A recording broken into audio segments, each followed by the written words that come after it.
中国又遇到了一个白眼狼国家黑山。2014年，中国向黑山提供一笔贷款，用于建设该国第一条高速公路。如今路修的差不多了，也到了首笔还款时间，今年7月，黑山政府却不认账了。黑山是位于巴尔干半岛西南部的一个小国，人口仅仅60多万，经济不是很发达。为了促进黑山经济建设，中国答应帮其修建一条连接该国最大港口至欧洲内陆的高速公路。中国负责的一期工程是整个项目中施工难度最大的一段，全长约41公里。为此，中国向黑山提供了近10亿欧元，约合78亿人民币的贷款，而利率只有2%。去年8月，黑山前总理在视察项目时还称赞该工程是黑山的世纪工程，是中黑经贸合作的旗舰项目。可是去年12月，黑山政府换届反对党上台，开始对中国变脸。黑山副总理拿中国威胁论说事，向欧盟哭诉遭遇中国债务陷阱，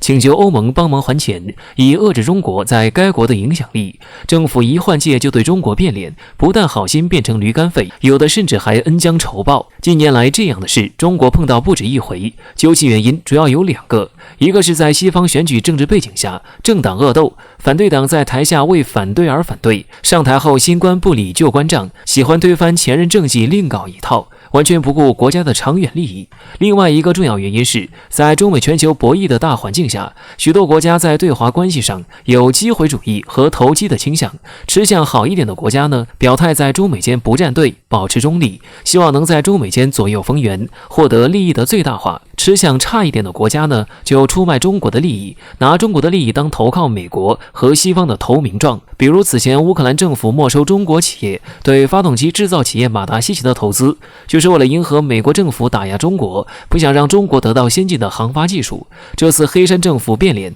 明显就是为了取悦欧盟而出卖中国的利益。因为欧盟国家一直在宣扬中国的一带一路，让许多国家陷入债务陷阱，一直在为遏制中国在世界的影响力而焦虑。可以说黑山是在用黑中国迎合欧盟对中国的抹黑，为加入欧盟线投名状。中国怎么办呢？首先，对这些靠出卖中国利益向欧美邀功请赏的国家，我们绝不能惯着他。我们可以在国际法允许的范围内进行反击，挽回中方的损失。比如投资马达西奇公司的中企已经起诉乌克兰政府，要求赔偿36亿美元。黑山政府如果真想赖账毁约，中方已经做出相应的制裁措施。其次，中国在对外合作中要建立信用制度，对那些反复无常、背信弃义的国家要列入黑名单。毕竟中国的机会是很多，这些国家在出卖中国利益前不得不有所顾虑。最后，我们在对外开展经贸合作的时候也要更加谨慎，对项目的前景、投资风险要详加考察，不能单纯为了扩大中国的影响力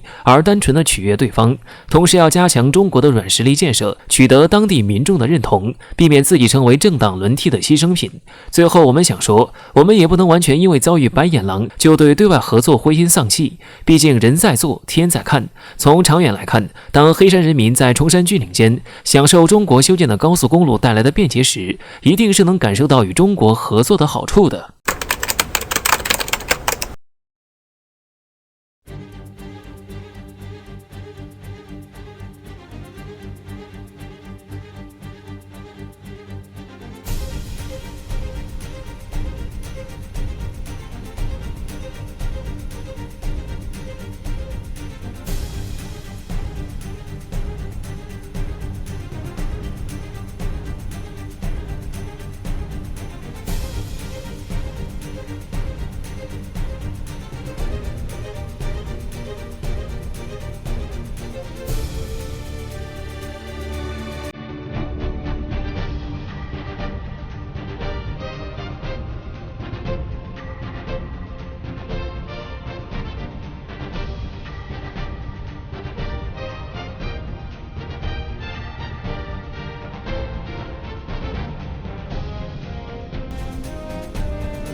日前，据巴西媒体报道，巴西将退役圣保罗号航母拍卖给土耳其的一家名为 SOK 的公司。这艘航母原本是法国海军服役的一艘船舰，后来被转移到了巴西，改名为圣保罗，加入巴西海军序列。在拍卖后便引起了争执。圣保罗研究所认为，不应该把这艘航母拍卖给土耳其进行拆卸，而是将其作为一个历史性的标志进行收藏或者展示。但是土耳其海军并没有要将其报废的意思，而是打算将其更好的利用，重新配备新设备后用于军事当中。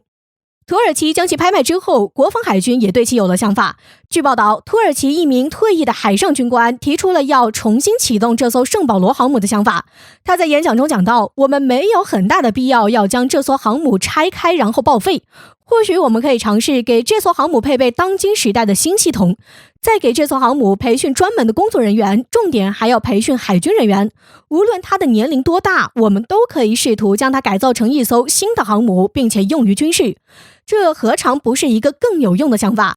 这位军官认为，不应该把圣保罗号进行拆卸报废，而是重新利用，给其配备新的系统，和海军建造成一艘属于自己的航空母舰来用于军事。巴西网友评论截图，土耳其海军这一想法其实跟中国辽宁舰的由来比较相似。有巴西军事观察人士注意到了这一点，他在媒体中发表评论，土耳其是想做和中国一样的事情，他们打算把这艘旧的航母买回去，再改造成一艘新航母。中国在早先就是这样做的。他认为土耳其是想把这艘航母重新改造成新的航母，再用于军事，进一步的提高了这艘航母的价值。而这样类似的事情在中国就早有发生，事实确实是这样。我国第一艘航空母舰辽宁舰是前苏联解体之后由乌克兰购买的一艘舰船，但是当时乌克兰因经济匮乏原因转手卖给了中国创绿集团，后由中国继续改造，于2012年9月交付于海军，正式改名辽宁舰。不知土耳其是否早已有了想法，将这艘圣保罗号航母买来之后重新建造自己的航母？但是按照那位巴西军事观察人士的推测，似乎确实与土耳其海军的想法相似。如果能够重新将一艘即将报废的航母拯救，并且用于军事的话，那也是一个不错的想法。